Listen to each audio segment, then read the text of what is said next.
Hello students. अब हमने last class में अपना फॉर्मेट भी देखा था इनकम मेथड का और कन्वर्जन मेथड का भी देखा था। तो अब इन दोनों फॉर्मेट को यूज़ करके बोर्ड में कैसा क्वेश्चन बन सकता है, एक न्यूमेरिकल देखते हैं। जैसे ये एक सामने क्वेश्चन हमें गिवन है। अब इस टाइप के क्वेश्चंस में हमें इनकम मेथड का फॉर्मेट जो हमने बनाया था वो भी बनाना पड़ेगा, और उसके बाद में कन्वर्जेंस जो हम करते हैं, कैसा फॉर्मेट बनाया था हमने पहले, तो वो भी फिर हम बनाएंगे। पर उससे पहले हमें अपना इनकम मेथड का फॉर्मेट बना लेते हैं। तो फॉर्मेट हमने पहले कर रखा है, मैंने यहाँ बना भी रखा है, तो वही वाला अपना फॉर्मेट बना लेते हैं। देखते हैं उसको। क्वेश्चन को लिखने की वैसे ज़रूरत नहीं है, साथ साथ हम दोनों स्क्रीन्स को चला लेंगे तो उससे काम हो जाएगा। बस समझने से ही यहाँ डायरेक्ट बात हो जाएगी। तो क्वेश्चन तो जो कह रहा है ठीक है, हमने देख लिया उसमें इनकम मेथड का यूज़ है। तो इस बात को समझने के बाद अपना जो स्टैंडर्ड फॉर्मेट है इनकम मेथड का वो बना लिया। एक बार दोबारा बता देते हैं। सारी फैक्टर्स इनकम लेनी होती हैं, रेंट, और साथ में रेंट से ही मिलता जुलता हमें जो ज़मीन के नीचे के रिसोर्सेज का किराया है उसे बोलते हैं रॉयल्टी। तो दोनों एक टाइप से किराए ही हो गए, रेंट रॉयल्टी, फिर इंटरेस्ट, फिर प्रॉफिट, और फिर कंपनसेशन ऑफ एम्प्लॉयज़, और लास्ट में मिक्स इनकम।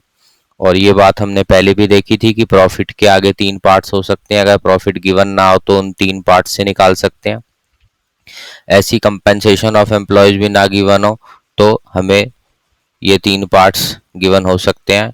क्या क्या वेजेस मिली, या बेनिफिट्स मिले, या वेजेस इन काइंड मिले, या जो ओनर ने या एम्प्लॉयर ने फंड्स में पैसे डाले एम्प्लॉयज़ के लिए। तो फॉर्मेट हमारे सामने है, इससे डोमेस्टिक इनकम आती है। ये सारा फॉर्मेट हमने वैसे पहले भी देखा था। तो अब सामने अपना फॉर्मेट बना लिया और इस स्क्रीन में हम लोग क्वेश्चन को देख लेते हैं। तो ये क्वेश्चन है हमारा, और यहाँ हमारे आंसर का फॉर्मेट है। अब इसके बाद हमें कुछ नहीं करना, फॉर्मेट बना लिया हमने, क्वेश्चन हमारे सामने है, बस सिंपली पोस्ट करते जाएंगे सीक्वेंस में सारे के सारे आइटम। जैसे पहला आइटम है हमारा रेंट 1000, तो यहाँ रेंट पोस्ट कर देते हैं हम लोग 1000।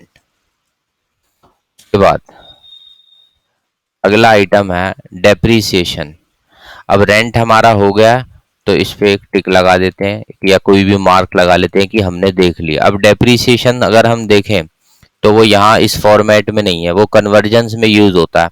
तो कन्वर्जेंस को बाद में कर लेंगे, इसको अभी छोड़ देते हैं। अगला है इंटरेस्ट, तो इंटरेस्ट को भी लिख लेते हैं 1500।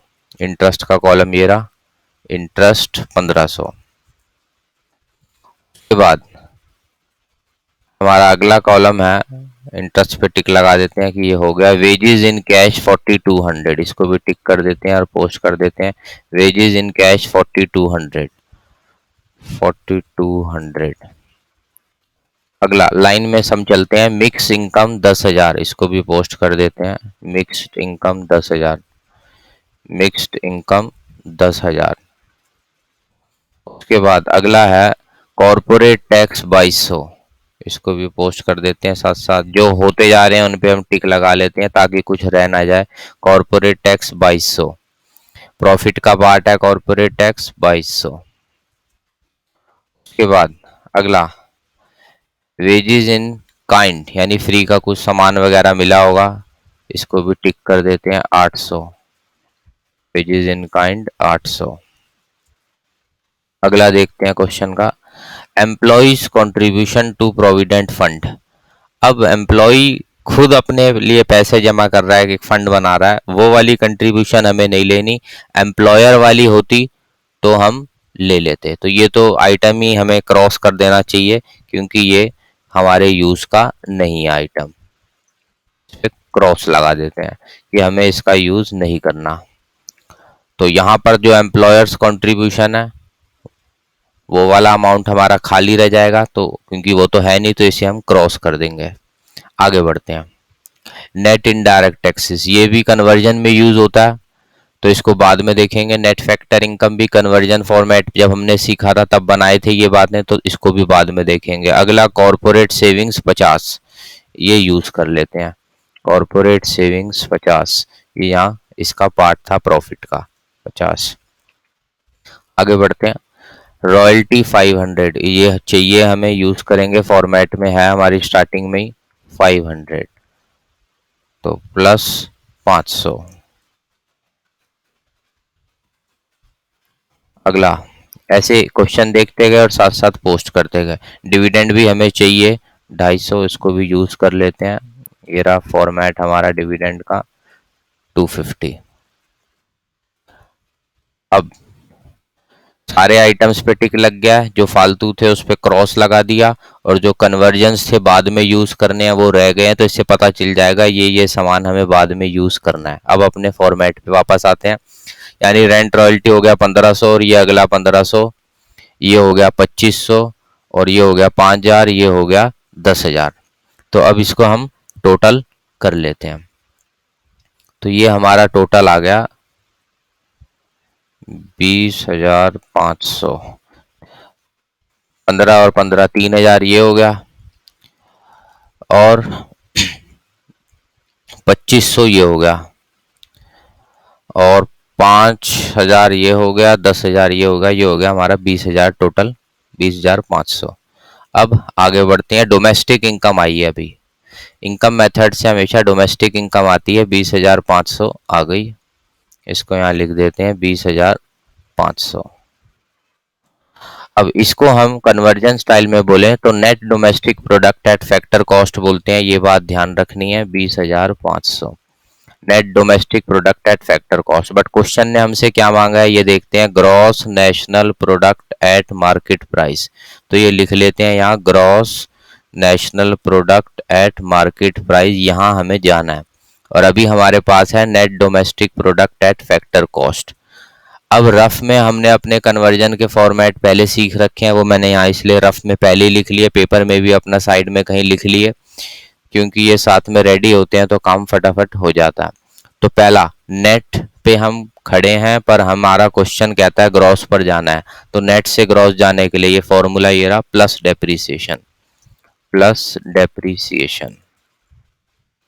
सेकंड, डोमेस्टिक पर हम पहुंच चुके हैं पर नेशनल पर जाना है, तो प्लस कर देते हैं net factor income, net factor income from abroad, short में लिख देते हैं। अगला, डोमेस्टिक से नेशनल पहुंच गए, फैक्टर से मार्केट प्राइस पे जाना हो तो ये फॉर्मूला लिखा हुआ है, प्लस नेट इनडायरेक्ट टैक्स, और करेंगे इसमें प्लस नेट इनडायरेक्ट टैक्स। तो ये अब हमने ये तीनों फॉर्मूले लिख रखे थे, इसकी मदद से ये अपना लिख लिया। अब ये हमें तीन वैल्यूज चाहिए, ये ढूंढते हैं कहाँ है। तो क्वेश्चन पे वापस आते हैं, डेप्रीसिएशन ये रहा 400, ये भी यूज हो गया, तो इसे भी टिक कर देता हूँ 400, डेप्रीसिएशन हो गया 400।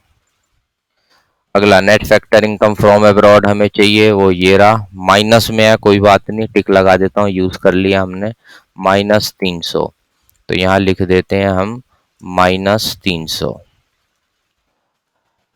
अब प्लस यहाँ है, माइनस यहाँ है, तो प्लस ऑफ माइनस यानी फाइनली ये माइनस ही होगा। अब हमें चाहिए प्लस नेट इनडायरेक्ट टैक्स, वो देखते हैं कहाँ है नेट इनडायरेक्ट टैक्स,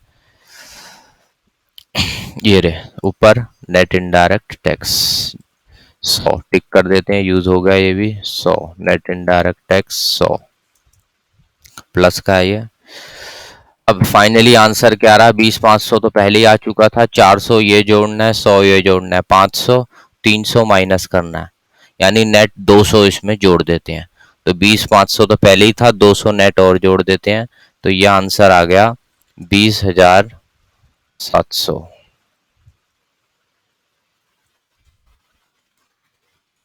तो ये हो गया हमारा फाइनल आंसर 20,700। तो ये हमने देखा कि कैसे हमें चलना है। सबसे पहले तो क्वेश्चन में देखा इनकम फॉर्मेट है, तो अपना फॉर्मेट बना लिया, फॉर्मेट के बाद पोस्टिंग करते गए, साथ साथ हमने यहाँ पर टिक लगाते गए, जो जो चीज़ हमें चाहिए थी उस पर टिक लगा ली, जो नहीं थी क्रॉस कर दिया, कन्वर्जन्स को बाद में देख लिया, और ये फिर हम धीरे धीरे अपना लास्ट में आ गए कन्वर्जन्स करके, और फाइनली साथ में अपने कन्वर्जन फार्मूला साइड में रख लिए पहले ही, ताकि काम आसान